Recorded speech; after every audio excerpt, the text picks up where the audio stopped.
La Bible ouverte, une étude de la parole de Dieu avec la bergère Marie-Laure Bonnet.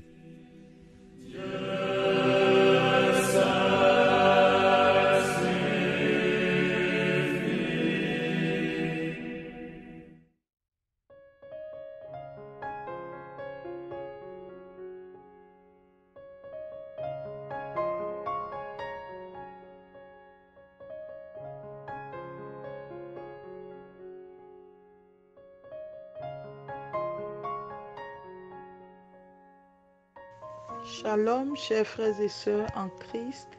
Shalom, chers fils et filles de l'Alliance. Nous sommes aujourd'hui le samedi 30 mai 2020. Disposons-nous pour la prière de ce matin. Au nom du Père et du Fils et du Saint-Esprit. Amen. Viens, Saint-Esprit, viens, ouvre le ciel. Descends sur nous, viens. Seigneur, nous te bénissons pour ce jour nouveau que tu nous donnes, un jour rempli de ta grâce et de ton amour.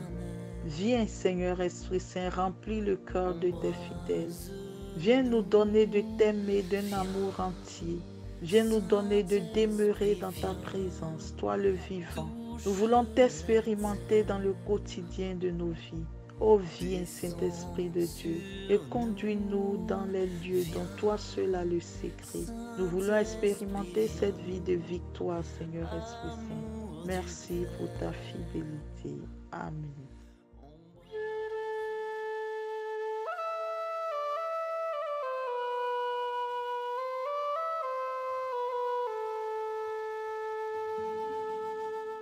Chers frères et sœurs en Christ, comme annoncé hier, nous poursuivons toujours notre cheminement et nous sommes le dernier jour du Cénacle avant la journée de demain qui est la journée de l'effusion, qui est le jour de la Pentecôte. Aujourd'hui, je voudrais terminer l'enseignement que nous avons commencé hier sur Ézéchiel, le chapitre 47. Nous avons vu en Jean, le chapitre 7, versets 37 à 39, que le Saint-Esprit représente l'eau dans ce passage. Et nous sommes allés dans le livre du prophète Ézéchiel au chapitre 47. Nous avons vu tout ce que l'eau fait. Hier, nous avons d'abord constaté que le Saint-Esprit se reçoit de façon graduelle. Et lorsque nous le laissons agir, lorsque nous ne le contristons pas, le Saint-Esprit grandit progressivement en nous. Alors nous avons vu qu'il commence par la cheville pour nous donner de mener une vie de victoire puisque tout sol que notre pied foule nous est soumis. Ensuite, lorsque nous obéissons à l'Esprit de Dieu, lorsque nous le laissons être Dieu en nous, le Saint-Esprit montera jusqu'au niveau de notre genou pour nous apprendre à fléchir les genoux devant Dieu, pour nous apprendre au plus profond de notre cœur à reconnaître Jésus comme notre Seigneur et Sauveur, pour nous apprendre à faire partie de ces adorateurs qui l'adorent en esprit et en vérité, ces adorateurs du vrai Dieu que recherche le Père, pour nous apprendre à faire partie de ces personnes mises à part pour adorer Dieu dans la vérité de leur être, des personnes sur qui Dieu peut compter. Ensuite, lorsque nous laissons l'Esprit toujours agir en nous, l'Esprit montera jusqu'au niveau de notre hanche. Et c'est peut-être la partie la plus difficile que beaucoup ne comprennent pas, mais c'est le lieu du brisement. C'est là où Dieu nous brise, là où Dieu va détruire les œuvres de la chair en nous. Là où Dieu nous sanctifie davantage, là où Dieu nous façonne à son image et à sa ressemblance. C'est là où nous sommes comme l'argile entre les mains du potier. C'est là que nous nous sommes arrêtés hier. Je voudrais nous faire remarquer quelque chose. Quelqu'un disait à un forgeron, pourquoi est-ce que quand vous mettez l'or au feu, vous êtes obligé de surveiller l'or? Et à quel moment reconnaissez-vous que l'or est suffisamment purifié? Alors le forgeron lui dira, quand vous mettez de l'or au feu, vous êtes obligé de surveiller parce qu'une minute de plus détruit l'or. Alors la dame lui demande, mais comment vous faites pour savoir que cet instant est l'instant précis où il faut retirer l'or du feu? Vous êtes convaincu que toutes les impuretés ont été enlevées de cet homme? Et l'orfèvre de lui répondre, il dit, dès l'instant où tu retrouves ton image qui se reflète correctement dans l'or, alors l'or est suffisamment purifié. C'est à cet instant précis qu'il faut le retirer du feu. Alors, chers frères et sœurs, c'est comme ça que Dieu nous met également au feu. Mais le Seigneur est toujours là à surveiller le travail du feu dans chacune de nos vies, jusqu'à retrouver son image qui se reflète dans la qualité de notre vie. En ce moment, Dieu nous retire du feu parce qu'il sait que nous avons suffisamment été purifiés et que nous sommes prêts pour cette vie missionnaire et pour cette vie d'abondance. Nous aussi, à ce stade où l'eau arrive aux reins, nous sommes purifiés par l'Esprit de Dieu. Nous passons par le feu. Le Seigneur va nous conduire dans les chemins de brisement. Il permettra des situations d'humiliation. Mais si nous laissons l'Esprit de Dieu être Dieu en nous, nous allons voir qu'à un moment donné, nous serons façonnés à l'image de Dieu. Et le Seigneur alors nous conduira à l'étape suivante. L'eau immerge totalement le prophète. Toute notre vie à partir de cet instant baigne dans la présence de Dieu. Le manque de terre ferme, la profondeur de l'eau fait que le prophète ne peut plus s'arrêter, il est obligé de nager. Mais le prophète n'a pas peur parce que toute cette eau qui l'environne n'est rien d'autre que l'Esprit de Dieu. Il se laisse aller, il se laisse conduire par cet esprit. Et ce qui va être extraordinaire lorsqu'il se laisse conduire par cet esprit, la parole de Dieu nous le dit, toujours dans notre livre du prophète Ézéchiel. Il dit, à partir du verset 9, « En tout lieu où parviendra le torrent, tous les animaux pourront vivre et foisonner.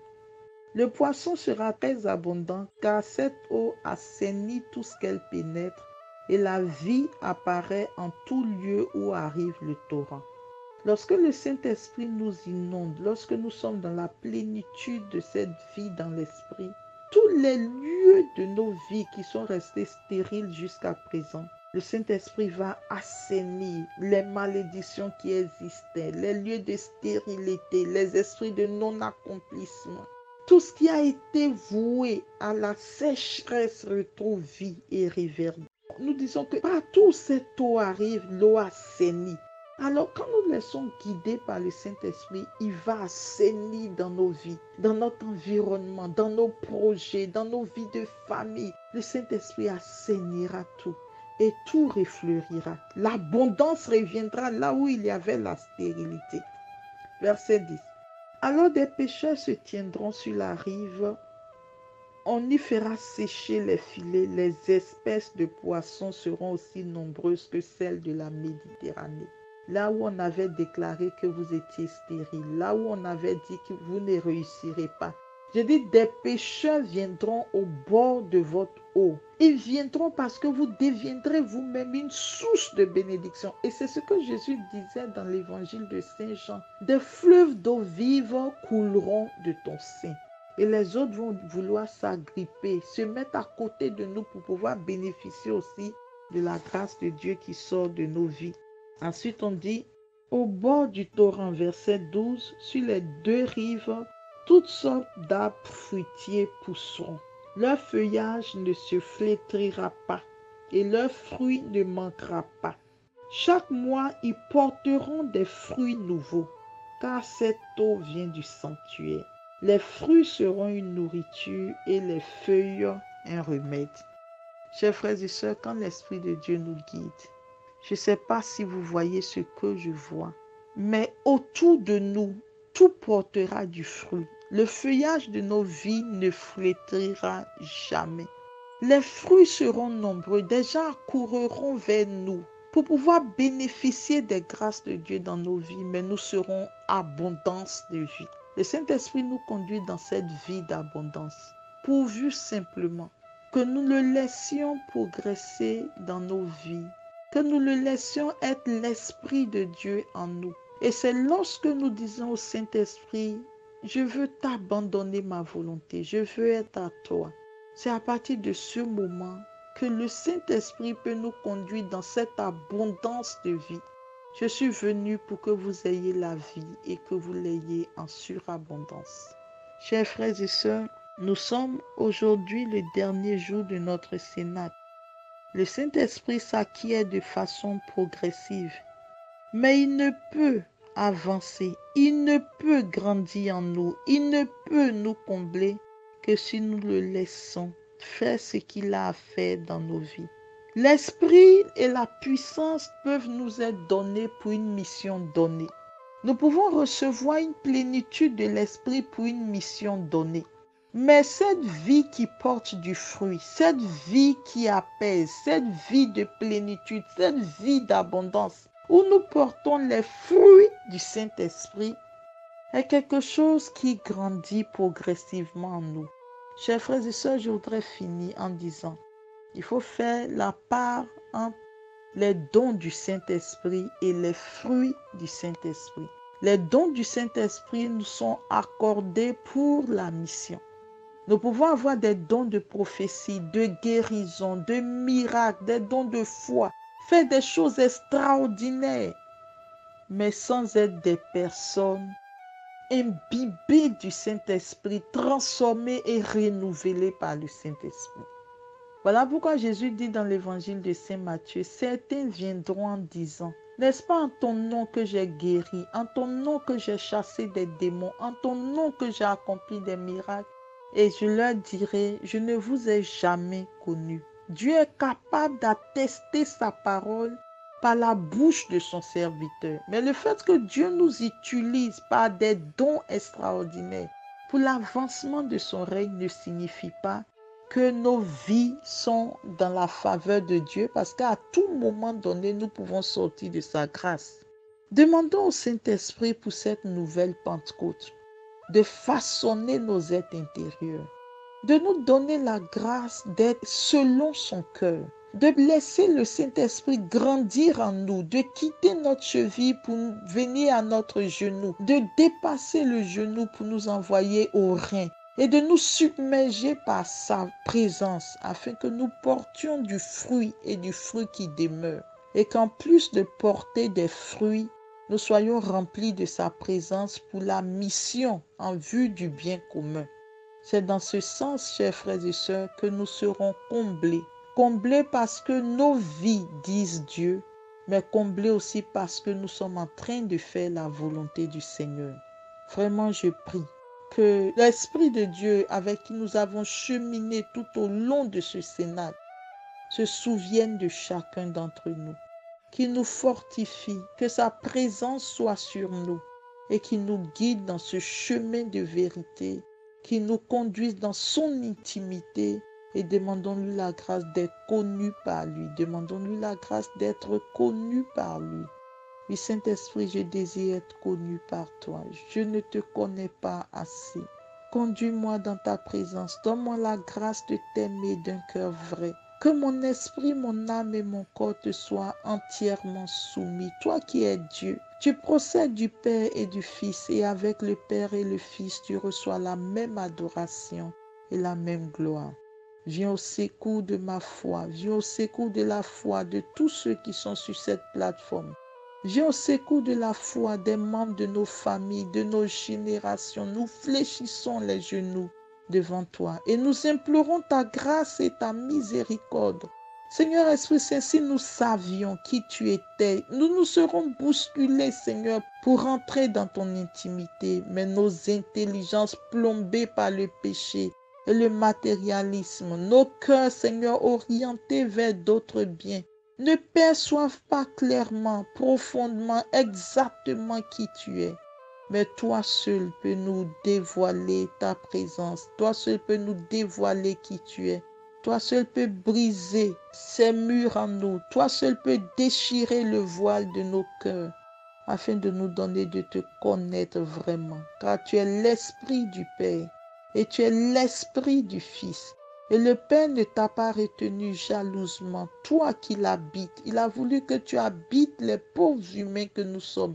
incapable même de voir suffisamment ta valeur, ô Seigneur Esprit Saint. Te demandons pardon. Je te demande pardon pour l'humanité. Je te demande pardon pour moi. Je te demande pardon pour tous les membres de la MIFA. Je te demande pardon pour tous ceux qui sont sur cette plateforme. Je te demande pardon pour tous nos frères et sœurs en Christ. Sauve-nous par ta grâce. Oui, répands ta présence dans chacune de nos vies, comme l'eau coule le fond de la mer. Merci Seigneur Esprit Saint pour ta fidélité. Béni sois-tu, nous t'aimons Seigneur Esprit Saint. Ce soir, nous terminons avec notre neuvaine au Saint-Esprit. Dieu vous bénisse. Au nom du Père et du Fils et du Saint-Esprit. Amen.